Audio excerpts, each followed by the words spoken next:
दोस्तों ये कहानी है भारत और ऑस्ट्रेलिया के बीच खेले गए 2007 के एक दिवसीय मैच के उस सीरीज की जब आईसीसी टी20 वर्ल्ड कप के सेमीफाइनल में भारतीय टीम से मिली बुरी हार के बाद वर्ल्ड कप से बाहर हो जाने के बाद ऑस्ट्रेलियाई टीम का सामना एक दिवसीय मुकाबले में भारतीय टीम से हुआ। तब टी20 वर्ल्ड कप के सेमीफाइनल में भारतीय टीम से मिली बुरी तरीके से हार से तिलमिलाए ऑस्ट्रेलिया टीम के रफ्तार के अहंकार में डूबे खतरनाक तेज गेंदबाज ब्रेट ली ने महेंद्र सिंह धोनी को खुली धमकी दी कि मैं अपनी जानलेवा बाउंसर से ये मुकाबला तुम्हारी जिंदगी का आखिरी मुकाबला बना दूंगा। ये कहानी है भारत और ऑस्ट्रेलिया के बीच खेले गए 7 एक दिवसीय मैच की सीरीज की उस चौथे मुकाबले की, जिस मुकाबले ने भारत और ऑस्ट्रेलिया के बीच ऐसी दुश्मनी पैदा की जो आज 17 सालों बाद भी बरकरार है। तो चलिए कहानी की शुरुआत करते हैं। एक तरफ कातिल कंगारुओं की फौज जिसके सल्तनत में मैथ्यू हेडन, एंड्रयू साइमन के रूप में क्रिकेट की दुनिया के हैवान थे और Ricky Ponting, Adam Gilchrist, Michael Clarke जैसे क्रिकेट की दुनिया के महापराक्रमी धुरंधर महारथी बल्लेबाज जिनके बस नाम से ही दुनिया के बड़े से बड़े गेंदबाजों के पैंट गीले हो जाते थे। तो गेंदबाजी खेमे में ब्रेट ली, मिचेल जॉनसन और नॉर्थन ब्रेकन जैसे कहर बरसाने वाले गेंदबाज थे जो अपनी रफ्तार और जानलेवा बाउंसर से भारतीय बल्लेबाजों पर हैवानियत की सारी हदें पार करने के लिए किसी भूखे आदमखोर शेर की तरह पूरी तरीके से तैयार थे। तो वहीं भारतीय टीम में जहां एक क्रिकेटर के रूप में मौजूद है क्रिकेट के भगवान सचिन तेंदुलकर थे और भारतीय क्रिकेट टीम को दुनिया की किसी भी घातक से घातक टीम की नजरों में नजरें डालकर टीम इंडिया को दादागिरी सिखाने वाले भारतीय क्रिकेट के दादा सौरभ गांगुली और आईसीसी टी20 वर्ल्ड कप 2007 में दुनिया के बड़े से बड़े गेंदबाजों को कपड़े की तरह धोने वाले धोनी थे। तो वहीं ऑस्ट्रेलिया के पास ब्रेट ली का कहर था और चाहे गेंद हो या बैट हो, दोनों से मैदान पर हैवानियत की सारी हदें पार करने वाला एंड्रयू साइमन था। हेलो, हाय, नमस्कार, आदाब, अस्सलाम वालेकुम, सत श्री अकाल। नमस्कार साथियों, स्वागत है आपका हमारे YouTube चैनल क्रिकेट एसटी में। आज हम अपने इस वीडियो के जरिए भारत और ऑस्ट्रेलिया के बीच 2007 में 7 वनडे मैच की सीरीज के चौथे मुकाबले की सांस रोक देने वाली कहानी लेकर आए हैं कि आखिरकार कैसे इन 7 एक दिवसीय मैच की सीरीज में ऑस्ट्रेलियाई टीम ने लगातार 3 मुकाबले में भारतीय टीम को भारतीय सरजमी पर ही हरा दिया था और चौथे मुकाबले में भी जब लगभग ऑस्ट्रेलिया 99% मुकाबला जीत चुकी थी, लेकिन महेंद्र सिंह धोनी के द्वारा खेली गई एक तूफानी पारी और दुनिया को हैरान कर देने वाली कप्तानी ने कैसे कंगारुओं के जबड़े से जीत छीनकर पूरी ऑस्ट्रेलिया को एहसास दिला दिया था कि क्रिकेट की दुनिया में अब उनके बाप यानी महेंद्र सिंह धोनी का आगमन हो चुका है। साथियों, इन 7 एक दिवसीय मैच की सीरीज के चौथे मुकाबले में भारतीय टीम के कप्तान एम एस धोनी ने टॉस जीतकर पहले बल्लेबाजी करने का फैसला किया और भारतीय टीम की तरफ से सचिन तेंदुलकर और सौरभ गांगुली की सलामी जोड़ी पारी का आगाज करने के लिए मैदान पर आती है। हाँ, 2007 वनडे वर्ल्ड कप में बांग्लादेश जैसी कमजोर टीम से बुरी तरह से हार की लीग स्टेज से बाहर होने का दर्द अभी तक न सचिन तेंदुलकर के अंदर से निकला था और न ही भारत के किसी खिलाड़ी के अंदर से। और वर्ल्ड कप में मिली उस शर्मनाक हार के दर्द को भुलाने के लिए सचिन और गांगुली हर मैच में खतरनाक पारियां खेल रहे थे। कंगारुओं की तरफ से गेंदबाजी की कमान ब्रेट ली के हाथ में होती है और उस दौर में ब्रेट ली को अपनी रफ्तार और जानलेवा बाउंसर पर इतना घमंड होता था कि दुनिया के बड़े से बड़े बैट्समैन का उसके सामने बल्लेबाजी करने के दौरान बल्लेबाजी करना तो दूर, उसकी भयानक रफ्तार के आगे बल्लेबाजों को अपना सर बचा पाना मुश्किल हो जाता था। ब्रेट ली ने अपने पहले ओवर में अपनी शानदार लाइन और लेंथ और हौसलों को तोड़ देने वाली रफ्तार से भारतीय टीम के दादा सौरभ गांगुली को खूब परेशान किया। गांगुली ने किसी तरह बचते बचाते एक चौका जरूर निकाल लिया। पहले ओवर की समाप्ति के बाद ऑस्ट्रेलिया टीम की तरफ से पारी का दूसरा ओवर लेकर आया नॉर्थन ब्रेकन और नॉर्थन ब्रेकन की पहली ही गेंद सचिन तेंदुलकर के पैड पर जा लगी। ब्रेकन ने जोरदार अपील की जिसे देखकर एक क्षण के लिए ऐसा लगा कि इस मुकाबले में अंपायरिंग कर रहा सचिन तेंदुलकर के करियर का सबसे बड़ा दुश्मन umpire Steve Bucknor Sachin Tendulkar को आउट दे देगा। लेकिन शुक्र मानो कि यह मुकाबला इंडिया में खेला जा रहा था और गलती से भी भारत और ऑस्ट्रेलिया के बीच ये मुकाबला ऑस्ट्रेलिया या किसी दूसरे देश में खेला जा रहा होता तो स्टीव बकनर पक्का सचिन तेंदुलकर को आउट करार दे देता, क्योंकि ऐसा कहा जाता है कि गेंदबाजों से ज्यादा तो बकनर ने सचिन तेंदुलकर को गलत आउट करार दिया है, क्योंकि वो वेस्ट इंडीज का अंपायर था और वो नहीं चाहता था कि सचिन तेंदुलकर वेस्ट इंडीज के महान बल्लेबाज ब्रायन लारा का रिकॉर्ड तोड़ सके। ऑस्ट्रेलियाई टीम की तरफ से गेंदबाजी में पारी का तीसरा ओवर लेकर आता है एक बार फिर से अपने रफ्तार के अहंकार में डूबा ब्रेट ली और ब्रेट ली की पहली ही गेंद पर विकेट कीपर जोरदार अपील करता है, लेकिन सामने मौजूद अंपायर सुरेश शास्त्री ने सचिन तेंदुलकर को नॉट आउट करार दिया, जबकि स्पष्ट देखा जा रहा था कि गेंद सचिन तेंदुलकर के बैट से लगने के बाद विकेट कीपर के दस्तानों में गई थी। सचिन तेंदुलकर को जीवन दान मिल चुका था। उसके बाद भी ऑस्ट्रेलिया टीम की घातक गेंदबाजी के आगे अगले 5 ओवरों में भारतीय टीम का स्कोर सिर्फ 12 रन था, जिसमें 22 और एक वाइड के चलते 5 रन आए थे और सौरभ गांगुली के बल्ले से 6, वहीं सचिन तेंदुलकर के बल्ले से 18 गेंद पर सिर्फ और सिर्फ 1 रन आए थे। इससे आप ऑस्ट्रेलिया की टीम की घातक गेंदबाजी का अंदाजा बखूबी लगा सकते हैं। लेकिन जब भारतीय टीम का स्कोर 5 ओवर में मात्र 13 होता है, अब गांगुली अटैक करने का डिसाइड करते हैं और नॉर्थन ब्रेकन की गुड लेंथ पर गांगुली शानदार कवर ड्राइव लगा के दर्शकों को जोश और थोड़ा जुनून भरने का काम जरूर करते हैं। नॉर्थन ब्रेकन की पहली ही गेंद पर चौका लगाने के बाद सौरभ गांगुली का कॉन्फिडेंस कुछ ऊपर आया, जिसके चलते गांगुली ने इस ओवर में एक और कवर ड्राइव लगाकर ये बता दिया कि उन्हें ऑफ साइड का भगवान क्यों कहा जाता है। सौरभ गांगुली ने जहां एक तरफ पूरी तरीके से मूड बना लिया था कि अब वो चाहे उनका विकेट बचे या ना बचे, लेकिन वो कंगारू टीम की खतरनाक गेंदबाजी को तहस नहस करके ही मानेंगे, तो वहीं दूसरी छोर पर सचिन तेंदुलकर का अभी भी ऑस्ट्रेलिया टीम के तेज गेंदबाज ब्रेटली, नॉर्थन ब्रेकन और मिशन जॉनसन अपनी घातक गेंदबाजी से अग्नि परीक्षा ले रहे थे। 10 ओवर के खेल की समाप्ति हो चुकी थी और अभी भी भारतीय टीम का स्कोर 35 रन था, जिसमें 25 रन तो सिर्फ सौरभ गांगुली के बल्ले से आए थे, बाकी 7 रन एक्स्ट्रा के रूप में आए थे। तो वहीं सचिन तेंदुलकर के बल्ले से सिर्फ और सिर्फ 3 रन आए थे। सचिन तेंदुलकर की ये धीमी शुरुआत कहीं ना कहीं ऑस्ट्रेलिया टीम के कहर बरसाते गेंदबाजों के आतंक की गवाही दे रहा था और भारतीय टीम के इन दोनों ओपनर बल्लेबाजों की धीमी शुरुआत भारतीय टीम को हार की तरफ ले जा रहा था। ऐसी हालत में भारतीय टीम की इस धीमी शुरुआत को देखकर भारतीय क्रिकेट फैंस पूरी तरीके से निराश थे। तब सचिन तेंदुलकर ने भी ये डिसाइड कर लिया कि अब चाहे उनका विकेट बचे या ना बचे, लेकिन अब वो भी कंगारू टीम की घातक गेंदबाजों के रफ्तार का मुंहतोड़ जवाब देकर ही मानेंगे। ऐसी हालत में ऑस्ट्रेलियाई टीम की तरफ से गेंदबाजी में पारी का 15वां ओवर लेकर आए होप की पहली गेंद पर सचिन तेंदुलकर ने जबरदस्त कवर ड्राइव लगाकर, तो वहीं तीसरी गेंद पर ऑन साइड के क्षेत्र में एक झन्नाटेदार चौका लगाकर सचिन तेंदुलकर ने सौरभ गांगुली की तरह कंगारू गेंदबाजों के सामने भीषण रण का बिगुल बजा दिया। इस दौरान सचिन तेंदुलकर और खास करके सौरभ गांगुली ने अपने रफ्तार के अहंकार में डूबे ऑस्ट्रेलियाई गेंदबाजों की जमकर कपड़े की तरह धुलाई करना शुरू करके मैदान के हर कोने में चौके और छक्के लगाकर ऑस्ट्रेलियाई गेंदबाजों को खून के आंसू रुलाते हुए भारतीय टीम के स्कोर को 100 रनों के करीब पहुंचाकर भारतीय टीम को एक मजबूत और ठोस शुरुआत दिलाई। सचिन तेंदुलकर और खास करके सौरभ गांगुली जिस तरीके से कंगारू गेंदबाजों पर प्रहार कर रहे थे, उसे देखकर ऐसा लग रहा था कि आज दादा मानो कंगारुओं से आईसीसी वर्ल्ड कप 2003 में मिले हार का बदला सूद समेत ले लेंगे। लेकिन जब भारतीय टीम का स्कोर 100 रनों के करीब था, तब ऑस्ट्रेलिया टीम की तरफ से गेंदबाजी में पारी का 19वां ओवर लेकर आए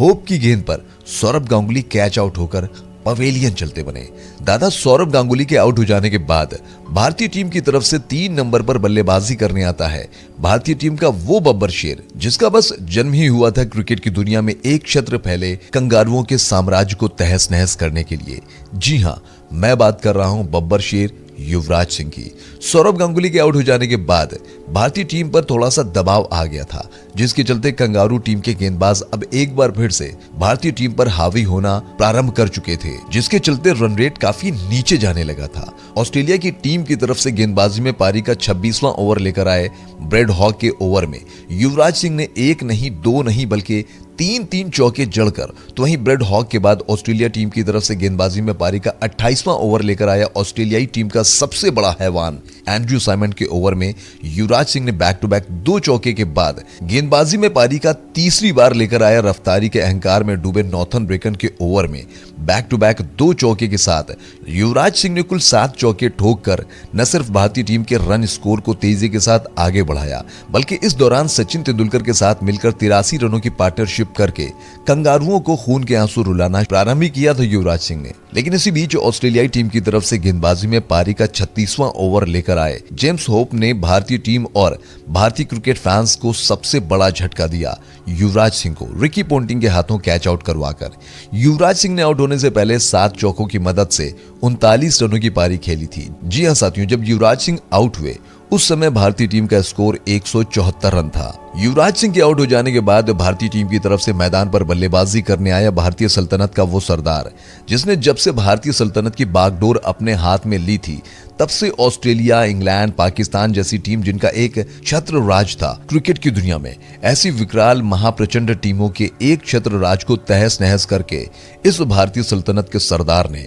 उनकी बादशाहत को सरे बाजार नीलाम करके हिंदुस्तान क्रिकेट टीम के सर पर क्रिकेट की दुनिया की नए बादशाह का ताज सजा दिया था। जी हाँ साथियों, अब तो आप समझ ही गए होंगे मैं किसकी बात कर रहा हूँ। जी हाँ, मैं बात कर रहा हूँ the legend of world cricket Mahendra Singh Dhoni की। और ऐसा हो ही नहीं सकता कि महेंद्र सिंह धोनी बैटिंग करने आए और मैदान का तापमान न बढ़े, विरोधी टीम के गेंदबाजों की गर्मी न बढ़े, विरोधी टीम के गेंदबाजों के पसीने न छूटे। जी हाँ, कुछ ऐसा ही हुआ जब महेंद्र सिंह धोनी ने मैदान पर आने के बाद युवराज सिंह को आउट करने वाले जेम्स होप्स की गेंद पर वज्र की तरह ऐसा करारा प्रहार किया कि गेंद धोनी के बैट से लगने के बाद बंदूक से निकली गोली की रफ्तार से मैदान को चीरती हुई बाउंड्री लाइन के बाहर 6 रनों के लिए जा पहुंची। धोनी ने होप्स की 5वीं गेंद पर चौका लगाने के बाद होप्स की 6ठी गेंद पर भी चौका लगाकर उससे युवराज सिंह के विकेट का धोनी के बाद सचिन तेंदुलकर ने भी अपने हाथ खोलते हुए ऑस्ट्रेलियाई टीम की तरफ से गेंदबाजी करने आए मिचेल जॉनसन की गेंद पर शानदार हुक शॉट लगाकर गेंद को बाउंड्री लाइन के बाहर 4 रनों के लिए भेजकर भारतीय टीम के स्कोर को 200 रनों के करीब पहुंचा दिया। लेकिन इसी बीच जब भारतीय टीम का स्कोर 221 रन था और सचिन तेंदुलकर 79 रन बनाकर अपने शतक की तरफ बढ़ रहे थे, तब ब्रेटली के एक डायरेक्ट थ्रो से सचिन तेंदुलकर रन आउट होकर पवेलियन की तरफ चलते बने। सचिन तेंदुलकर के रन आउट होने के बाद मैदान पर बल्लेबाजी करने आए राहुल द्रविड़, और राहुल द्रविड़ ने मैदान पर आने के बाद नॉर्थन ब्रेकन की गेंद पर बैक टू बैक 2 चौका लगाने के बाद ब्रेकन की तीसरी गेंद पर बोल्ड होकर राहुल द्रविड़ भी पवेलियन की तरफ चलते बने। राहुल द्रविड़ के आउट हो जाने के बाद मैदान पर बल्लेबाजी करने आए रॉबिन उथप्पा। अब यहां से 46 ओवरों का खेल समाप्त हो चुका था और भारतीय टीम का स्कोर था 240 रन। अब यहां से मात्र 4 ओवरों का खेल बचा हुआ था, जिसे देखकर यही लग रहा था कि भारतीय टीम अब यहां से ज्यादा 30 या 35 रन ही बना पाएगी। लेकिन राहुल द्रविड़ के आउट हो जाने के बाद मैदान पर बल्लेबाजी करने आए रॉबिन उथप्पा ने महेंद्र सिंह धोनी के साथ मिलकर रफ्तार के अहंकार में डूबे ऑस्ट्रेलियाई टीम के तेज गेंदबाजों को खून के आंसू रुलाना शुरू कर दिया था। इस दौरान ऑस्ट्रेलियाई टीम की तरफ से गेंदबाजी में पारी का 47वां ओवर लेकर आए ब्रेटली की पहली गेंद पर रॉबिन उथप्पा ने कदमों का इस्तेमाल करके ब्रेटली के सर के ऊपर से ऐसा झन्नाटेदार चौका लगाया कि ब्रेटली देखता ही रह गया। ब्रेटली की पहली गेंद पर चौका लगाने के बाद रॉबिन उथप्पा ने ब्रेटली की तीसरी गेंद पर भी करारा प्रहार करके गेंद को बाउंड्री लाइन के बाहर भेजकर उथप्पा ने ब्रेटली को आंखों ही आंखों में इशारे से बता दिया कि बेटा आज तुम्हारी खैर नहीं। 49 ओवर का खेल समाप्त हो चुका था। भारतीय टीम का स्कोर 271 रन था। ऑस्ट्रेलियाई टीम की तरफ से गेंदबाजी में पारी का आखिरी ओवर लेकर आए नॉर्थन ब्रेकन, और ब्रेकन की पहली गेंद पर रॉबिन उथप्पा ने कदमों का इस्तेमाल करके गेंद को बाउंड्री लाइन के बाहर 4 रनों के लिए भेजकर उथप्पा ने ब्रेकन को बेवजह ही ठोकना शुरू करके ब्रेकन की दूसरी गेंद पर भी कदमों का इस्तेमाल करके उस पर करारा प्रहार करके गेंद को बाउंड्री लाइन के बाहर भेजकर रॉबिन उथप्पा ने नॉर्थन ब्रेकर की रफ्तार पर ब्रेक लगा दिया। नॉर्थन ब्रेकन की 2 गेंदों पर बैक टू बैक चौका लगाने के बाद रॉबिन उथप्पा ने ब्रेकन की तीसरी गेंद पर सिंगल लेकर स्ट्राइक महेंद्र सिंह धोनी को दे दिया और महेंद्र सिंह धोनी ने नॉर्थन ब्रेकन की चौथी गेंद डॉट हो गए, जिसे देखकर नॉर्थन ब्रेकर को ये लगा कि अब वो शायद वापसी कर ले जाएंगे। लेकिन महेंद्र सिंह धोनी ने नॉर्थन ब्रेकन की 5वीं गेंद पर ऐसा करारा प्रहार किया कि गेंद महेंद्र सिंह धोनी के बैट पर लगने के बाद धोनी से रहम की भीख मांगते हुए सीधे बाउंड्री लाइन के बाहर 4 रनों के लिए जा पहुंची। अब महेंद्र सिंह धोनी 44 रन पर पहुंच चुके थे और इस पारी के आखिरी ओवर की आखिरी गेंद अभी भी बची हुई थी और महेंद्र सिंह धोनी को अपना अर्धशतक पूरा करने के लिए 6 रनों की जरूरत थी। पारी का आखिरी ओवर हो और आखिरी गेंद हो और अगर स्ट्राइक पर महेंद्र सिंह धोनी हो तो 140 करोड़ भारतीयों के साथ साथ सामने वाला गेंदबाज भी ये समझ जाता था कि धोनी तो छक्का ठोकेगा ही, और कुछ ऐसा ही हुआ जब नॉर्थन ब्रेकर ने अपने इस ओवर की आखिरी गेंद डाली, जिस पर महेंद्र सिंह धोनी ने कदमों का इस्तेमाल करके ऐसा करारा प्रहार किया कि गेंद धोनी के बैट पर लगने के बाद आसमान की ऊंचाइयों का घमंड तोड़ती हुई और साथ ही ऑस्ट्रेलियाई टीम के खिलाड़ियों का घमंड तोड़ती हुई बाउंड्री लाइन के बाहर 6 रनों के लिए जा पहुंची। और इस छक्के के साथ महेंद्र सिंह धोनी ने अपना अर्धशतक भी पूरा किया और इस छक्के के साथ भारतीय टीम का स्कोर भी 290 रनों के पार पहुंच चुका था। जी हां, महेंद्र सिंह धोनी और रॉबिन उथप्पा पिछले सिर्फ 24 गेंदों पर 51 रन ठोककर क्रिकेट की दुनिया में छाए ऑस्ट्रेलियाई टीम के तेज गेंदबाजों के आतंक को तिनके की तरह हवा में उछालकर ऑस्ट्रेलिया के साथ साथ पूरी दुनिया को ये संदेश दे दिया कि अब क्रिकेट की दुनिया में फैले ऑस्ट्रेलियाई टीम की बादशाहत को ये महेंद्र सिंह धोनी की सल्तनत वाली भारतीय टीम खत्म करने वाली है। भारतीय टीम ने ऑस्ट्रेलिया टीम को इस अहम मुकाबले में 292 रनों का लक्ष्य दिया और इन 292 रनों के लक्ष्य को भेदने के मंसूबे के साथ कंगारू की सल्तनत से मैदान पर बल्लेबाजी करने आया एडम गिलक्रिस्ट और उसके साथ ऑस्ट्रेलियाई टीम का वो बल्लेबाज जो पिछले कई सालों से सामने वाली टीम के गेंदबाजों पर किसी हैवान की तरह कहर बरसा रहा था। जी हाँ, मैं बात कर रहा हूँ मैथ्यू हेडन की। और इसका परिचय पारी के शुरू में ही हेडन ने चौका लगाकर दे दिया और फिर गिलक्रिस्ट ने आरपी सिंह को एक झन्नाटेदार छक्का लगाया जिसे देखकर हर कोई उसके शॉट की तारीफ कर रहा था। एक तरफ एडम गिलक्रिस्ट ने इस छक्के के साथ भारतीय गेंदबाजों पर कहर बरसाना प्रारंभ किया, तो वहीं दूसरी तरफ हेडन ने भी भारतीय गेंदबाजों की गेंद को हवा में उड़ाते उड़ाते हुए सिर्फ शुरुआती 5 ओवर में ही ऑस्ट्रेलियाई टीम का स्कोर 37 रनों तक पहुंचा दिया। कंगारू टीम के इन दोनों आदमखोर ओपनर बल्लेबाजों की इस दर्दनाक शुरुआत को देखकर भारतीय गेंदबाजी खेमे में हाहाकार मच चुका था। खासकर एडम गिलक्रिस्ट जिस तरीके से शुरुआत की ही ओवर में हवाई यात्रा के जरिए गेंद को बाउंड्री लाइन के बाहर भेज रहा था, उसे देखकर तो हर भारतीय क्रिकेट फैंस सदमे में पहुंच चुका था।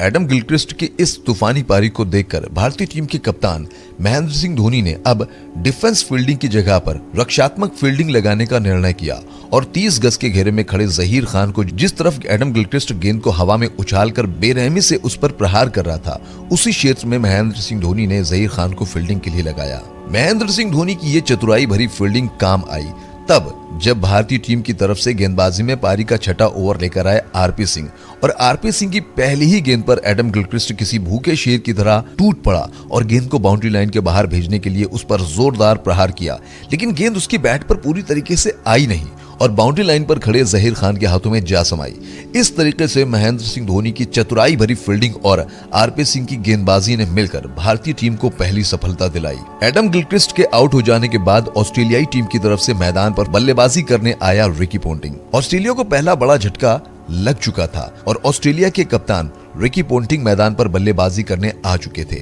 जैसे कि हम सभी को पता है कि ऑस्ट्रेलियाई टीम की सदियों की प्रथा थी कि विकेट गिरे तो गिरे पर रन न रुके और इसी परंपरा को परंपरागत तरीके से ऑस्ट्रेलिया की तरफ से ओपन करने आए मैथ्यू हेडन और एडम गिलक्रिस्ट ने जारी रखा, भारतीय गेंदबाजों की गेंद पर बेदर्द तरीके से प्रहार करते हुए। जहां एक तरफ पूरी भारतीय टीम ने 50 ओवरों में सिर्फ 4 छक्के लगाए थे, वहीं ऑस्ट्रेलिया की तरफ से छक्कों की बरसात हो रही थी और अब तक सिर्फ 18 ही ओवर में ऑस्ट्रेलियाई टीम के इन दोनों खतरनाक बल्लेबाजों ने मिलकर 4 छक्के ठोकने के साथ साथ ऑस्ट्रेलिया की टीम के स्कोर को भी सिर्फ 18 ओवरों की समाप्ति तक ही 120 रनों के पार पहुंचा दिया था। रिकी पोंटिंग और मैथ्यू हेडन जिस तरीके से भारतीय गेंदबाजों की गेंद का संहार कर रहे थे, उसे देखकर ऐसा लग रहा था कि ये दोनों सिर्फ 40 ही ओवर में इस मुकाबले को समाप्त करके भारतीय टीम के माथे पर हार की कालिक पोत देंगे। लेकिन इसी बीच जब ऑस्ट्रेलियाई टीम का स्कोर 122 रन था, तब भारतीय टीम की तरफ से गेंदबाजी में पारी का 19वां ओवर लेकर आए इरफान पठान और इरफान पठान की गेंद पर महेंद्र सिंह धोनी ने यह डिसाइड कर लिया कि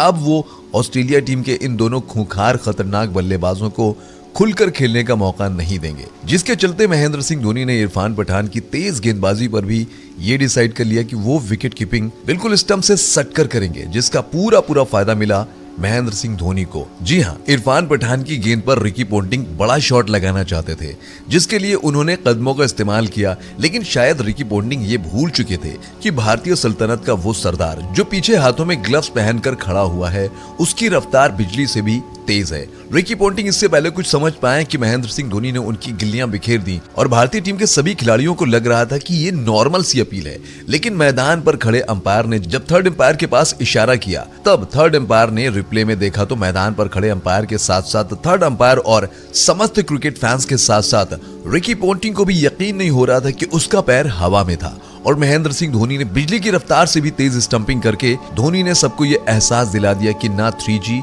ना 4G, सबसे आगे है धोनी जी। और महेंद्र सिंह धोनी की इस अद्भुत असली स्टंपिंग पर मैं राइटर अभिषेक धोनी के लिए कुछ शब्द बयान करना चाहता हूँ। आशा करता हूँ कि आपका प्यार जरूर मिलेगा। तो अर्ज किया है कि भूतों वाला संसार, सच्चा वाला प्यार और महेंद्र सिंह धोनी की रफ्तार पर कभी शक नहीं करते हैं। रिकी पोंटिंग के आउट हो जाने के बाद कंगारू टीम की तरफ से मैदान पर बल्लेबाजी करने आते हैं माइकल क्लार्क। अब 20 ओवरों का खेल समाप्त हो चुका था और कंगारू टीम का स्कोर 124 रन होता है। क्लार्क आते ही अपना क्लास दिखाना शुरू कर देते हैं और एक चौका लगाकर अपनी पारी का आगाज करते हैं, लेकिन हरभजन सिंह उनको अपनी फिरकी में फंसाकर बोल्ड करके पवेलियन का रास्ता दिखा देते हैं। क्लार्क ने मात्र 6 रनों की पारी खेली थी। माइकल क्लार्क के आउट हो जाने के बाद ऑस्ट्रेलियाई टीम की तरफ से मैदान पर एंटर होता है एक ऐसा क्रिकेट का महामना जिसका शायद जन्म ही हुआ था भारतीय टीम और भारतीय क्रिकेट फैंस को खून के आंसू रुलाने के लिए, जिसे क्रिकेट की दुनिया का शैतान कहा जाता था। जी हाँ,